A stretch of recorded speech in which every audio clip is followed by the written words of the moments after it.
The idea of a US led board of peace for post war Gaza may sound like another diplomatic initiative.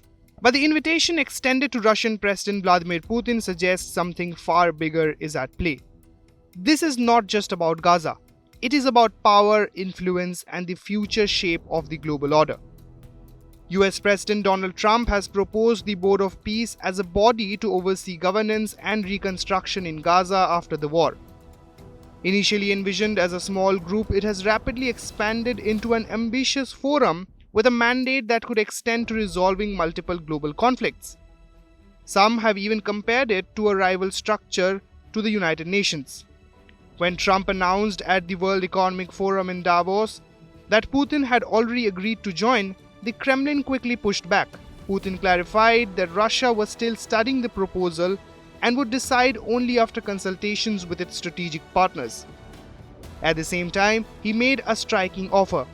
Russia would be willing to contribute $1 billion for permanent membership of the board, potentially using Russian assets frozen by the United States. Хотел бы прежде всего поблагодарить президента США за это предложение. Мы всегда поддерживали и поддерживаем любые усилия, направленные на укрепление международной стабильности. Отмечаем также и вклад действующей администрации США в поиске решения по урегулированию украинского кризиса. Что касается нашего участия в Совете мира, то МИДу России поручено изучить поступившие к нам документы, проконсультироваться на этот счет с нашими стратегическими партнерами, и только после этого мы сможем дать ответ на переданное нам приглашение. До решения нами вопроса об участии в составе и в самой работе Совета мира, учитывая особые отношения России с палестинским народом, мы могли бы, я думаю, направить в Совет мира $1 миллиард США из замороженных еще при прежней администрации США российских активов. Кстати, оставшиеся средства из наших же замороженных в США активов можно было бы использовать и на восстановление территорий, пострадавших в ходе боевых действий после заключения мирного договора между Россией и Украиной. Такая возможность также обсуждается нами с представителями администрации США. So why invite Russia at all? The answer lies in Trump's broader strategy. Reports suggest invitations were sent to nearly 60 world leaders across Europe, Asia, Africa, and Latin America. Many key West Asian states are included, such as Turkey and Qatar, but one major player is notably absent: the United Nations. This is deliberate. Trump has openly suggested that the Board of Peace will go beyond Gaza. In effect, he is attempting to build a new global mechanism that bypasses the UN and recenters global decision-making around US-led power politics. Do you want your Board of Peace to replace the UN?